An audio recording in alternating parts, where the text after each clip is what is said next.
కొండా సురేఖ గారు ఒక పెద్ద బాంబుని పేల్చారండి. మామూలుగా కాదు.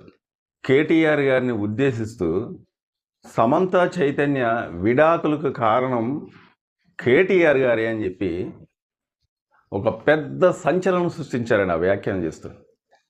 చాలామంది హీరోయిన్లు వీళ్లకు భయపడి పెళ్ళిళ్ళు చేసుకొని మరీ ఈ సినిమా ఇండస్ట్రీ నుంచి వెళ్ళిపోతున్నారని చెప్పి కూడా చెప్పింది. అసలు నాకు అర్థం కాని విషయం ఏంటంటే, నాగార్జున గారిని ఎందుకు టార్గెట్ చేస్తున్నారో అర్థం కావట్లేదు. ఆయన ఒక రాజకీయ నాయకుడు కాదు, వాళ్ళకి అతనికి పెద్ద గొడవలకి వెళ్ళే వ్యక్తులు కాదు, కుటుంబం కూడా కాదు.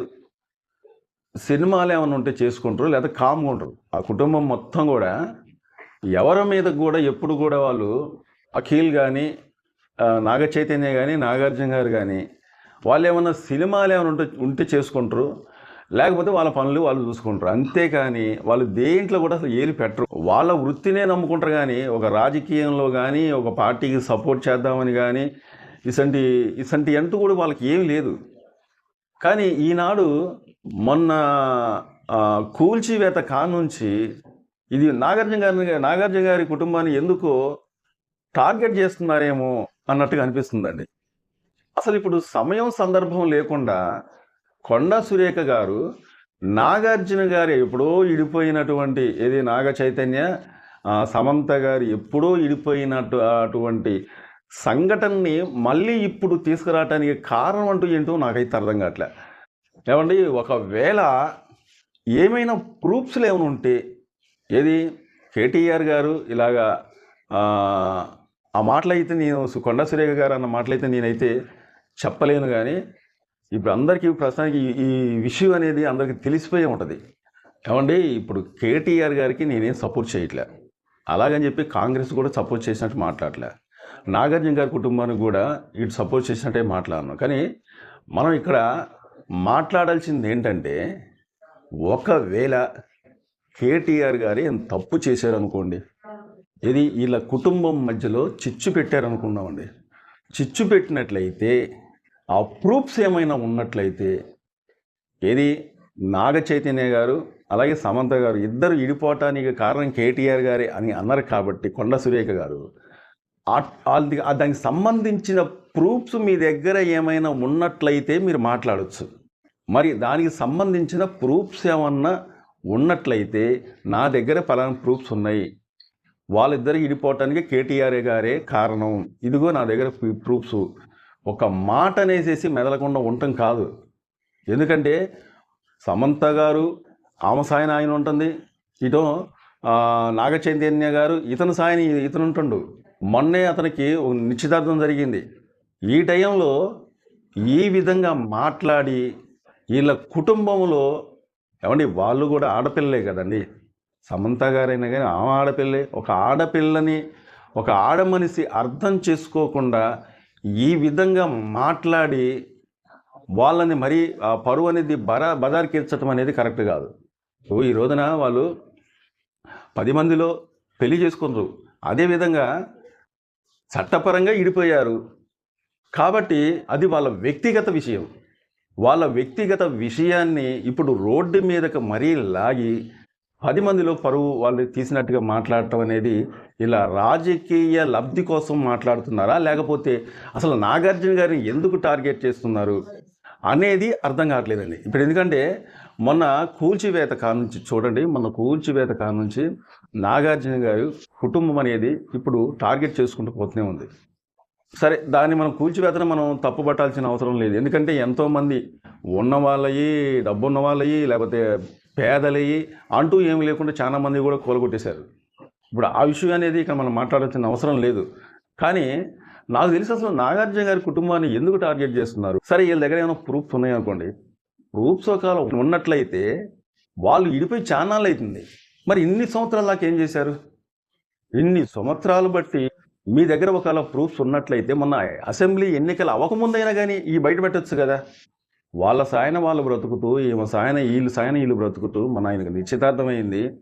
ఈ సమయంలో వాళ్ళ కుటుంబంలో మళ్ళీ కలహాలు సృష్టించి, ఏమండి ఒక మాట మనలో మన మాట, ఒక భార్యాభర్తలు చట్టపరంగా వాళ్ళు సరే వాళ్ళు గొడవలు ఏమన్నా ఉండొచ్చు, అది మనకు అనవసరమైన విషయం, వాళ్ళ వ్యక్తిగత విషయం. వాళ్ళు చట్టపరంగా విడిపోయినప్పుడు వాళ్ళ విషయాన్ని మళ్ళీ లాగి 10 మందిలో అసలు మీరు పల్సనైపోతున్నారేమో అని చెప్పేసి నాకు అనిపిస్తుంది. అసలు రాజకీయ పార్టీలు గత ఒక 2-3 సంవత్సరాల కాంచి నేను గమనించినట్లయితే ఒక రాజకీయ పార్టీలు, అది ఆంధ్ర కావచ్చు, తెలంగాణ కావచ్చు, ఈ రాజకీయ పార్టీలు అసలు సినిమా వాళ్ళని ఎందుకు టార్గెట్ చేస్తున్నారో అర్థం కావట్లే. ఇప్పుడు వైసీపీ ప్రభుత్వం ఉన్నప్పుడు చిరంజీవి గారిని, అలాగే ప్రభాస్ గారిని, మన కృష్ణ మహేష్ బాబు గారిని, వీళ్ళందరినీ పిలిపించుకొని అక్కడ జగన్ గారు అవమానించినట్టుగా ఆ రోజు చేశారు. అది అందరికీ తెలిసిన విషయమే. చిరంజీవి గారు నమస్కరిస్తూ వేడుకున్నాడు.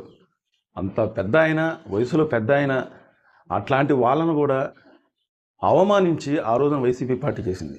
ఈ రోజున ఇటు కాంగ్రెస్ పార్టీ ఏం సంబంధం లేని విషయాలకు వీళ్ళే జోక్యం చేసుకుంటూ అయిపోయిన ఇష్యూని మళ్ళీ బయటికి లాగి ఇలా రాజకీయ పరంగా విమర్శించాలన్న ఉద్దేశంతో, ఏమంటే ఇప్పుడు ఒకవేళ ఉంది అనుకోండి, వాళ్ళ పేర్లు పెట్టి మరీ ఇప్పుడు చెప్పడం అవసరమా? కొంతమంది హీరోయిన్లు ఇలా చేసి, ఇలాగా కేటీఆర్ గారు ఒకరు చేశారు అన్న ఉద్దేశం, ఆ విధంగా మాట్లాడచ్చు కదా.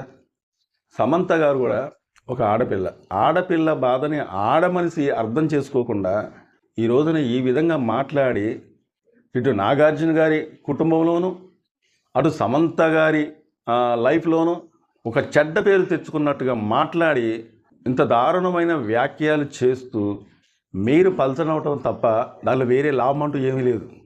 సమంత గారు కూడా ట్వీట్ చేస్తూ కొండా సురేఖ గారు చేసిన వ్యాఖ్యలను ఖండించారు ఆమె ట్వీట్లో. అయితే ఇప్పుడు ఈమె మాట్లాడిన మొత్తం ఎవరికి అనుకూలంగా ఉంది? నాగార్జున గారికి అనుకూలంగా అయితే లేదు. ఏది అతని కుటుంబానికి. ఎవరికి అనుకూలంగా ఉంది? ఇటు కేటీఆర్ గారిని టార్గెట్ చేసి మాట్లాడారు కాబట్టి ఇటు కేటీఆర్ గారు కూడా అనుకూలంగా లేదు. ఎవరికి అనుకూలంగా ఉందయ్యా అంటే, ఇక్కడ నష్టపోయింది సమంత గారు కాబట్టి ఆమెను ఈ విధంగా చేసి విడాకుల దాకా వెళ్ళారు కాబట్టి ఇప్పుడు సమంత గారు బలి అయిపోయింది అన్నట్టుగా సమంత గారికి అనుకూలంగా మాట్లాడింది. మరి సమంత గారికి అనుకూలంగా మాట్లాడినట్లయితే కొండా సురేఖ గారి వ్యాఖ్యలను ఎందుకు ఖండించినట్లవా? సమంత గారు ఎందుకు ఖండించినట్టు? కానీ ఇక్కడ జరిగింది ఒకటైతే వీళ్ళు చెప్పేది ఒకటైతుందన్నమాట. కానీ ఈ విధంగా ఒక టార్గెట్ చేస్తూ, ఒక వ్యక్తిని టార్గెట్ చేస్తూ, ఒక కుటుంబాన్ని టార్గెట్ చేస్తూ, మన నాగార్జున గారి ఆస్తులను ధ్వంసం చేసిన కానుంచి, కూల్చివేత జరిగిన కానుంచి కూడా ఎందుకు టార్గెట్ చేస్తున్నారు అనేది అర్థం కావట్లేదు. ఒక కాంగ్రెస్ పార్టీ వాళ్ళు ఎందుకు టార్గెట్ చేస్తున్నారు అనేది ఇంతవరకు అయితే అర్థం కావట్లేదు. నాగార్జున గారు కూడా ఎప్పుడు కూడా ఏ పార్టీకి కూడా అనుకూలంగా అయితే మాట్లాడిన దాఖలాలు లేవు. అట్లాగా ఫలానా పార్టీకి వెళ్ళి ప్రచారం చేసిందనే దాఖలాలు కూడా ఎప్పుడూ లేవు. ఇక చిరంజీవి గారు చేయొచ్చు, అలాగే కొంతమంది సినిమా యాక్టర్లు వెళ్ళి చేశారు, ఆ హీరోలు వెళ్ళి చేశారు. కానీ నాగార్జున గారు ఎప్పుడు కూడా ఏ ఒక్క ప్రచారంలో కూడా ఇంతవరకు పాల్గొన్నట్టు ఏమీ లేదు. సరే, అతనికి ఇష్టమైన పార్టీకి ఏదైనా ఓటు వేస్తే వేసుకోవచ్చు. ఇప్పుడు ఏ పార్టీ అధికారంలో ఉన్నా ఆ పార్టీకి కొంతవరకు అనుకూలంగా ఉంటారు.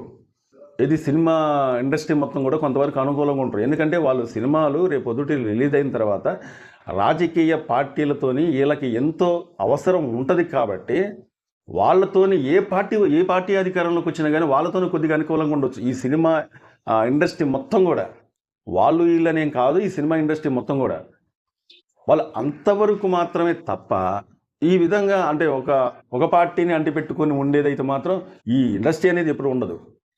కాబట్టి ఇలాంటి వ్యాఖ్యలు చేయడం అనేది అసలు ఎవరికీ ఇష్టం లేదు. ఒకవేళ వీళ్ళ దగ్గర ఏమైనా ప్రూఫ్స్ ఉన్నట్లయితే అవి బయట పెట్టండి.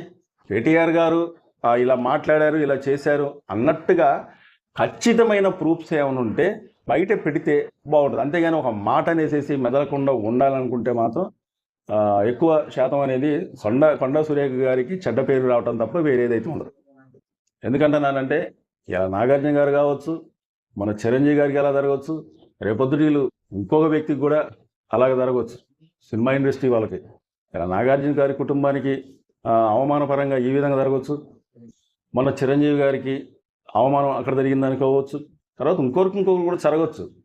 కాబట్టి ఎప్పుడో జరిగిపోయిన విడాకుల విషయాలను మళ్ళీ ఇప్పుడు లాగి రచ్చకెచ్చటం అనేది కరెక్ట్ కాదన్న ఉద్దేశమే నా ఉద్దేశం. మా వీడియో నచ్చితే సబ్స్క్రైబ్ చేసుకోండి, మరో వీడియో కోసం ఎదురు చూడండి. నమస్తే.